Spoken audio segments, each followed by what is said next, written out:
भजन संहिता 78। हे मेरे लोगों, मेरी शिक्षा सुनो, मेरे वचनों की ओर कान लगाओ। मैं अपना मुंह नीति वचन कहने के लिए खोलूंगा। मैं प्राचीन काल की गुप्त बातें कहूंगा, जिन बातों को हमने सुना और जान लिया और हमारे बाप दादाओं ने हमसे वर्णन किया है। उन्हें हम उनकी संतान से गुप्त न रखेंगे, परंतु होनहार पीढ़ी के लोगों से यहोवा का गुणानुवाद और उसकी सामर्थ और आश्चर्य कर्मों का वर्णन करेंगे। उसने तो याकूब में से एक चितौनी ठहराई और इज़राइल में एक व्यवस्था चलाई, जिसके विषय उसने हमारे पितरों को आज्ञा दी कि हम इन्हें अपने अपने लड़के बालों को बताना, कि आने वाली पीढ़ी के लोग अर्थात जो लड़के बाले उत्पन्न होने वाले हैं, वे इन्हें जाने और अपने अपने लड़के बालों से इनका बखान करने में उद्यत हो, जिससे वे परमेश्वर का आसरा रखें और ईश्वर के बड़े कामों को भूल न जाएं, परंतु उसकी आज्ञाओं का पालन करते रहें और अपने पितरों के समान न हो, क्योंकि उस पीढ़ी के लोग तो हठीले और झगड़ालू थे और उन्होंने अपना मन स्थिर न किया था और न उनकी आत्मा ईश्वर की ओर सच्ची रही। एप्रैमियों ने तो शस्त्राधारी और धनुर्धारी होने पर भी युद्ध के समय पीठ दिखा दी। उन्होंने परमेश्वर की वाचा पूरी नहीं की और उसकी व्यवस्था पर चलने से इनकार किया। उन्होंने उसके बड़े कामों को और जो आश्चर्य कर्म उसने उनके सामने किए थे उनको भुला दिया। उसने तो उनके बाप दादाओं के सम्मुख मिस्र देश के सिय्योन के मैदान में अद्भुत कर्म किए थे। उसने समुद्र को दो भाग करके उन्हें पार कर दिया और जल को ढेर की नाई खड़ा कर दिया। और उसने दिन को बादल के खंभों से और रात भर अग्नि के प्रकाश के द्वारा उनकी अगुवाई की। वह जंगल में चट्टानें फाड़कर उनको मानो गहरे जलाशयों से मनमाने पिलाता था। उसने चट्टान से भी धाराएं निकाली और नदियों का सा जल बहाया, तो भी वे फिर उसके विरुद्ध अधिक पाप करते गए और निर्जल देश में परम प्रधान के विरुद्ध उठते रहे और अपनी चाह के अनुसार भोजन मांगकर मन ही मन ईश्वर की परीक्षा की। वे परमेश्वर के विरुद्ध बोले और कहने लगे, क्या ईश्वर जंगल में मेज लगा सकता है? उसने चट्टान पर मार के जल बहा तो दिया और धाराएं उमड़ चली, परंतु क्या वह रोटी भी दे सकता है?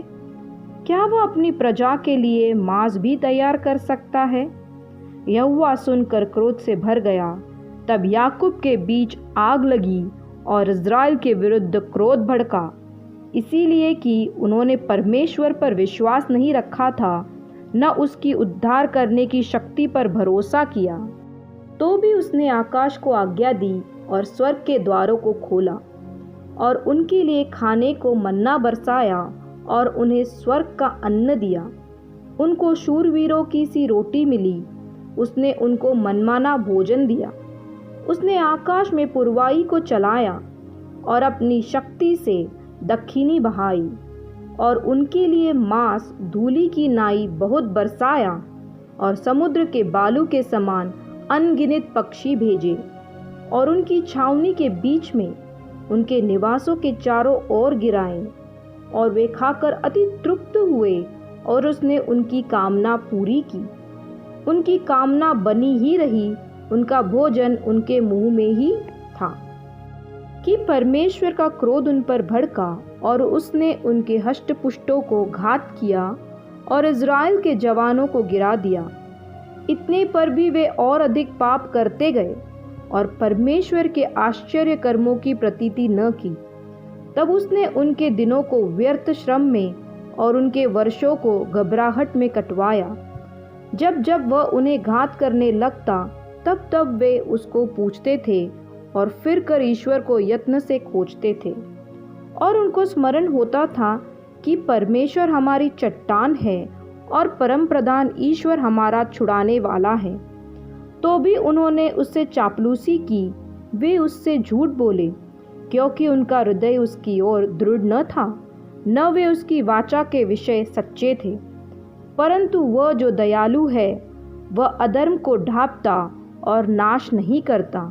वह बार बार अपने क्रोध को ठंडा करता है और अपनी जलजलाहट को पूरी रीति से भड़कने नहीं देता।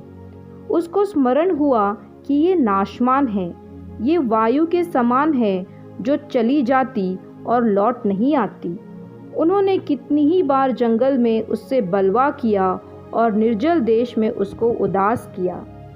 वे बार बार ईश्वर की परीक्षा करते थे और इज़राइल के पवित्र को खेदित करते थे। उन्होंने न तो उसका भुजबल स्मरण किया, न वह दिन जब उसने उनको द्रोही के वश से छुड़ाया था, कि उसने क्यों कर अपने चिन्ह मिस्र में और अपने चमत्कार सोअन के मैदान में किए थे। उसने तो मिस्रियों की नहरों को लहू बना डाला और वे अपनी नदियों का जल पी न सके। उसने उनके बीच में डांस भेजे जिन्होंने उन्हें काट खाया, और मेढक भी भेजे जिन्होंने उनका बिगाड़ किया।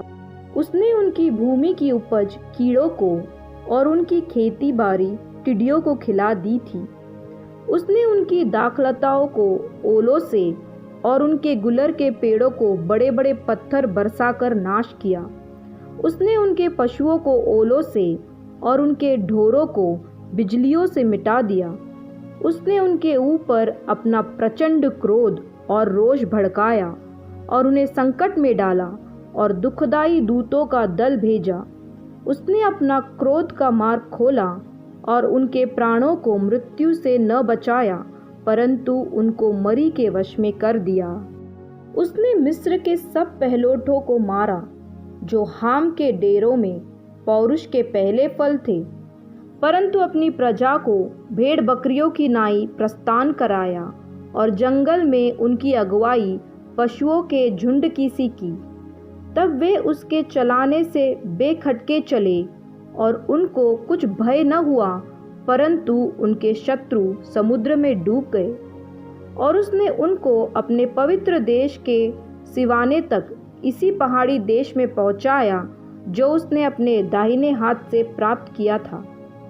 उसने उनके सामने से अन्य जातियों को भगा दिया और उनकी भूमि को डोरी से माप माप कर बांट दिया और इज़राइल के गोत्रों को उनके डेरों में बसाया। तो भी उन्होंने परम प्रधान परमेश्वर की परीक्षा की और उससे बलवा किया और उसकी चेतावनियों को न माना और मुड़कर अपने पुरखाओं की नाई विश्वासघात किया। उन्होंने निकम्मे धनुष की नाई धोखा दिया, क्योंकि उन्होंने ऊंचे स्थान बनाकर उसको रीस दिलाई और खुदी हुई मूर्तियों के द्वारा उसमें जलन उपजाई। परमेश्वर सुनकर रोष से भर गया और उसने इज़राइल को बिल्कुल तज दिया। उसने शीलो के निवास अर्थात उस तंबू को जो उसने मनुष्य के बीच खड़ा किया था त्याग दिया और अपनी सामर्थ को बंधुआई में जाने दिया और अपनी शोभा को द्रोही के वश में कर दिया। उसने अपनी प्रजा को तलवार से मरवा दिया और अपने निज भाग के लोगों पर रोष से भर गया। उनके जवान आग से भस्म हुए और उनकी कुमारियों के विवाह के गीत न गाए गए। उनके याजक तलवार से मारे गए और उनकी विधवाएं रोने न पाई।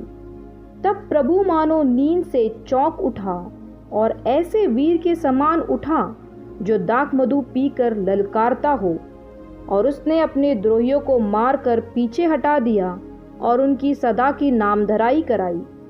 फिर उसने यूसुफ के तंबू को तज दिया और एप्रेम के गोत्रों को न चुना, परंतु यहूदा ही के गोत्र को और अपने प्रिय सिय्योन पर्वत को चुन लिया। उसने अपने पवित्र स्थान को बहुत ऊंचा बना दिया और पृथ्वी के समान स्थिर बनाया, जिसकी नींव उसने सदा के लिए डाली है।